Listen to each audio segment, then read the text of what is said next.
They cast her out to the wilds, but a dragon chose to protect her. The sun had barely risen when Alara felt the cold wind bite at her cheeks.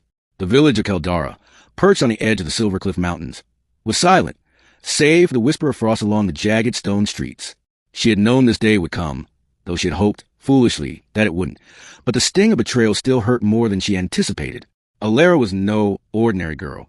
Born under the celestial alignment known as the Ember Comet, the elders whispered that her fate was intertwined with forces they did not, and perhaps could not, understand. From the moment she had taken her first steps, strange things had occurred around her. Fires would flare to life without fuel. Shadows would twist unnaturally in her presence, and once, when she had screamed in terror, a thunderstorm had broken over the village in perfect rhythm with her sobs.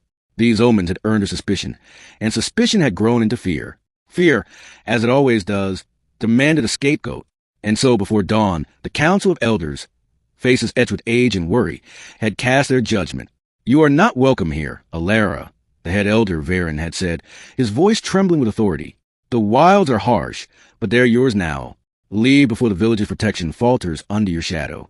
Her mother had pleaded, her voice breaking, but even she could not defy the council. And so, Alara had walked into the wilderness alone, clutching only a satchel of dried food, a water flask, and her mother's last gift, a small, crystal pendant that pulsed faintly with warmth when danger was near. The wild were vast, an untamed stretch of forested valleys and jagged cliffs that seemed to stretch toward the heavens. Alara's first night beneath the stars was cold and unforgiving, but she slept wrapped in the safety of a hollow tree, dreaming of the dragons her grandmother had once told her about, creatures of flame and wisdom who roamed the skies long before humans settled in Keldara. It was on the second night, as she wandered near a canyon rim, that she first saw the dragon.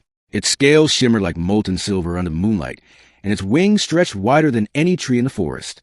Alara froze, fear and awe locking her in place. The dragon studied her with eyes that burned with an uncanny intelligence. She expected fire to engulf her, yet nothing came. Instead, it lowered its massive head, nostrils flaring, and emitted a low, resonant rumble. It was neither roar nor growl. It was something in between, a sound that seemed to pass directly into her mind. "You are alone," it said, and Alara's heart leapt at the realization that the dragon had spoken, not in words of humans, but in thoughts that she could understand.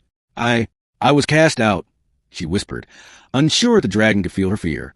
"Then you are mine, protect," the dragon replied. The weeks that followed were a blur of adaptation and wonder. Alara learned to read the dragon's subtle cues. When it lowered its wings, it meant danger. When it circled above, it beckoned her to follow. She discovered hidden caves where water pooled like liquid glass, berry bushes that bore fruit larger than her hand, and warm geothermal springs that cut through the chill of early mornings. But the wilds were not without their threats. Packs of razor-toothed wolves prowled the shadows, and territorial beasts, creatures Alara had never seen in the village, lurked near every river and cliff. Each time danger approached, the dragon was there, a silver blur of scales and fury, driving threats away with flames that could melt stone.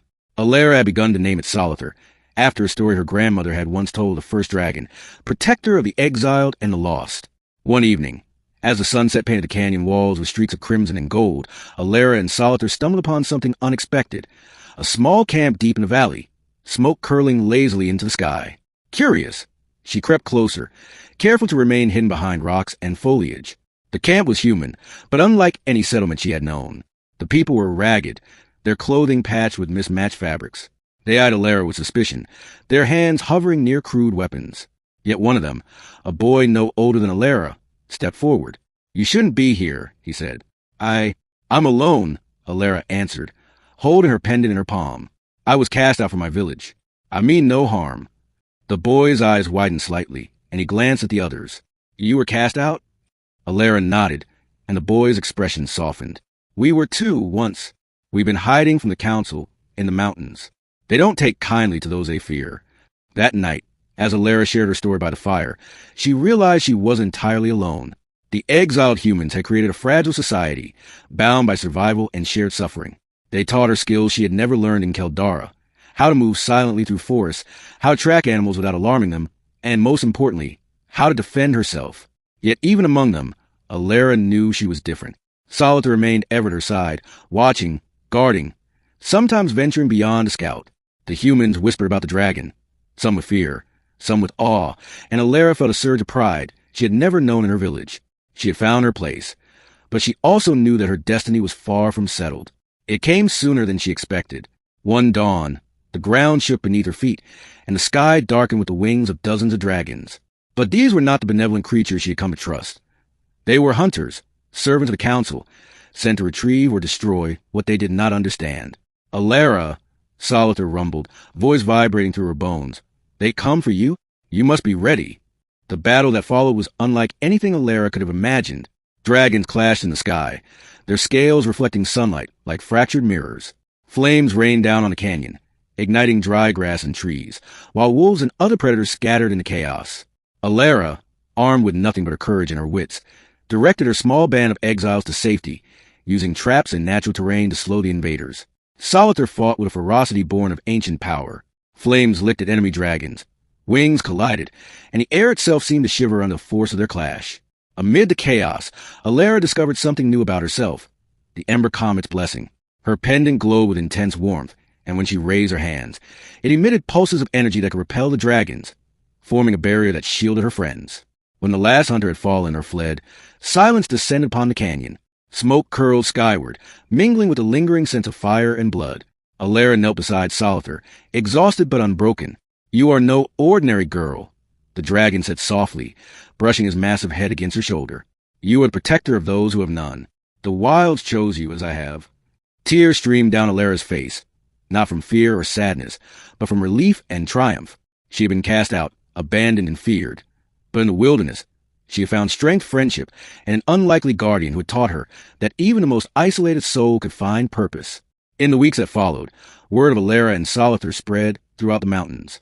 Exiles from other villages sought refuge in her canyon, and the wilds became a sanctuary, a place where the misunderstood and the cast aside could live freely.